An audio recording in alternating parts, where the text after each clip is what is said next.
మొన్న Mahabub Nagar క్రిస్టియన్పల్లి survey number 523లో నోటీసులు అక్రమ కట్టడాల కూల్చివేతలు. నిన్న మౌలాలిగుట్టలో నోటీసులు, రేపు దీటిపల్లి. బాధితులు ఎవరు, చర్యలు ఎవరిపైన?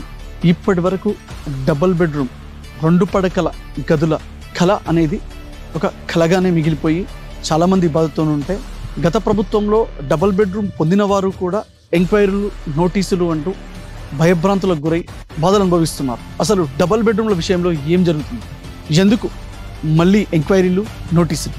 Let's watch the story on double bedrooms.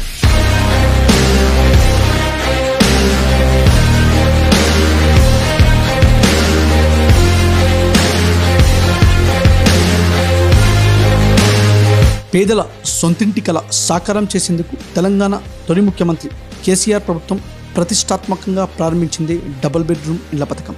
అయితే డబుల్ బెడ్రూమ్ కాస్త డబ్బుల బెడ్రూమ్గా మారిందని, పేద ప్రజల సొంతింటి కలగానే మిగిలిపోయిందని, ప్రభుత్వాలు మారినా తమ తలరాతలు మాత్రం మారడం లేదని ఎంతోమంది పేద ప్రజలు ఆవేదన వ్యక్తం చేస్తున్నారు. కాంగ్రెస్ ప్రభుత్వం అధికారంలోకి వచ్చిన కొన్ని రోజుల్లోనే మహబూబ్ నగర్ క్రిస్టియన్పల్లి 523 సర్వే నెంబర్లో దొంగ పట్టాలు సృష్టించి ప్లాట్లు కొన్నవారి ఇండ్లు, అదేవిధంగా అక్రమ కట్టడాలను రెవెన్యూ అధికారులు తెల్లవారుజామున యుద్ధ ప్రాతిపదికన కూల్చివేయడం మనం చూసాం.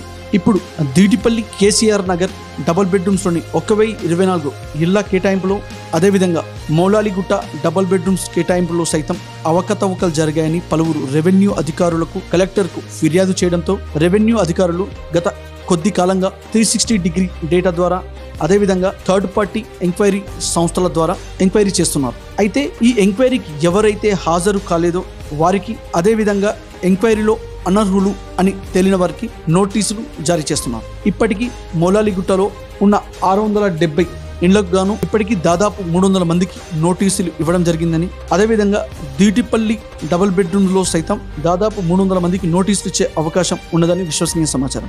అయితే మహబూబ్ నగర్లో ఈ డబుల్ బెడ్రూమ్ పట్టాల కేటాయింపులో గత ప్రభుత్వంలో నాయకులు అత్యుత్సాహం బాగానే ప్రదర్శించారని, బీఆర్ఎస్లోని ముఖ్యమైన కౌన్సిలర్లకు, ఎంపీటీసీలకు, బీఆర్ఎస్ పార్టీ అధ్యక్షులకు ఒక్కొక్కరికి దాదాపు 10 డబుల్ బెడ్రూమ్లు కేటాయించారని, వారికి నచ్చిన వారికి ఆ ఇండ్లను 2 నుండి 6 లక్షల వరకు అమ్ముకున్నారని, అప్పట్లో అధికారులు సైతం నాయకులకు ఎదురు చెప్పలేక వారి అడుగులకు మడుగులొత్తారని, వారి చెప్పిన వారికే పట్టాలు ఇచ్చారని, అధికారులు సైతం వారి బంధువులకు కొన్ని పట్టాలు ఇచ్చుకున్నారని అప్పట్లో సామాజిక మాధ్యమంలో వార్తలు చక్కర్లు కొట్టాయి. కాంగ్రెస్ ప్రభుత్వం అధికారంలోకి వచ్చిన తర్వాత మహబూబ్ నగర్లోని డబుల్ బెడ్రూమ్ల పట్టాల కేటాయింపులో అవకతవకలు జరిగాయని కొందరు అధికారులను ఆశ్రయించగా వారు ఎంక్వైరీ ప్రారంభించి అనర్హులు అని తేలిన వారికి నోటీసులు ఇస్తున్నారు. అయితే నోటీసులు అందిన వారిలో కొందరు ఎంక్వైరీకి హాజరు కాని వారైతే చాలా మంది వేర్వేరు ప్రదేశాల్లో ఆల్రెడీ డబుల్ బెడ్రూమ్స్ పొందిన వారు, 80% బిలో పావర్టీ లైన్ కిందికి రానివారని, డబ్బులు పెట్టి కొన్నవారు కూడా చాలా మంది లేకపోలేరని, ఒకే ఇంట్లో వారికో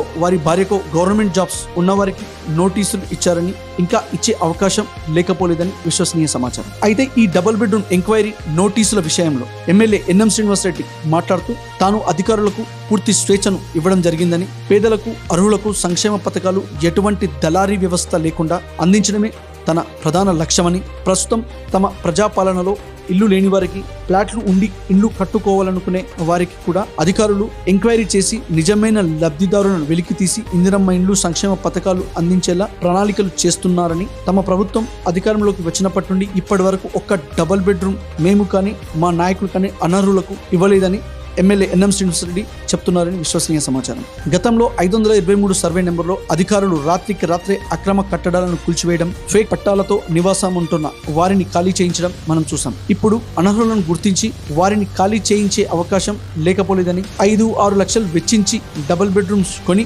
మళ్ళీ దాదాపు 6-7 లక్షలతో ఆ ఇళ్లని రెనోవేట్ చేసుకున్న వాళ్ళ పరిస్థితి ఎలా ఉండబోతుందో అని చాలా మంది లోపల మాట్లాడుకుంటున్నారు. అయితే ఇదే విషయంపై అధికారులు సైతం దీటిపల్లి డబుల్ బెడ్రూమ్ లో కొందరు అలా డబ్బులు పెట్టి కొన్నారని, అదేవిధంగా ఇప్పుడు కూడా మళ్ళీ వాటిని అమ్ముతున్నారని తమకు సమాచారం ఉందని, అయితే మహబూబ్ నగర్లో డబుల్ బెడ్రూమ్ల విషయంలో ఎంక్వైరీలు, అదేవిధంగా నోటీసులపై ప్రజా సంఘాలు, ప్రజలు మాట్లాడుతూ గతంలో పట్టాలు ఇచ్చేటప్పుడు అప్పుడున్న రెవెన్యూ అధికారులకు ఎవరు అర్హులు ఎవరు అనర్హులో తెలియదా?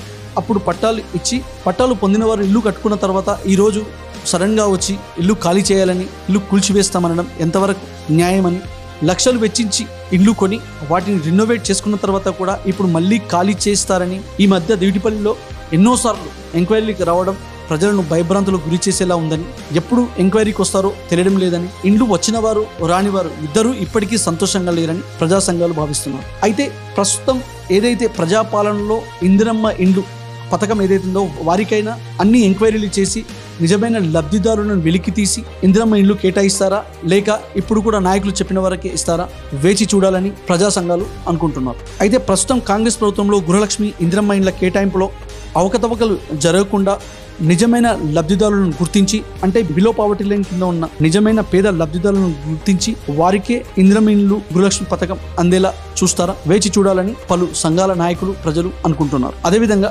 డబ్బులు ఇచ్చి కొన్నవారికి నోటీసులు ఇచ్చి ఖాళీ చేయిస్తే మరి వీళ్ళతో డబ్బులు తీసుకొని అమ్మిన వారిపై చర్యలు ఉంటాయా అని ప్రజా సంఘాలు అధికారులను నాయకులను ప్రశ్నిస్తున్నారు. చూద్దాం ఎంక్వైరీలో అధికారులు ఎంతమందిని అనర్హులుగా గుర్తించి వారికి నోటీసులు ఇస్తారు, నోటీసులు ఇచ్చిన ఎంతమందిని డబుల్ బెడ్రూమ్ నుండి ఖాళీ చేయిస్తారు, అదేవిధంగా ఎవరైతే డబ్బులకు డబుల్ బెడ్రూమ్లు అమ్మారో వారిని గుర్తించి వారిపై కూడా చర్యలు ఉంటాయా వేచి చూద్దాం.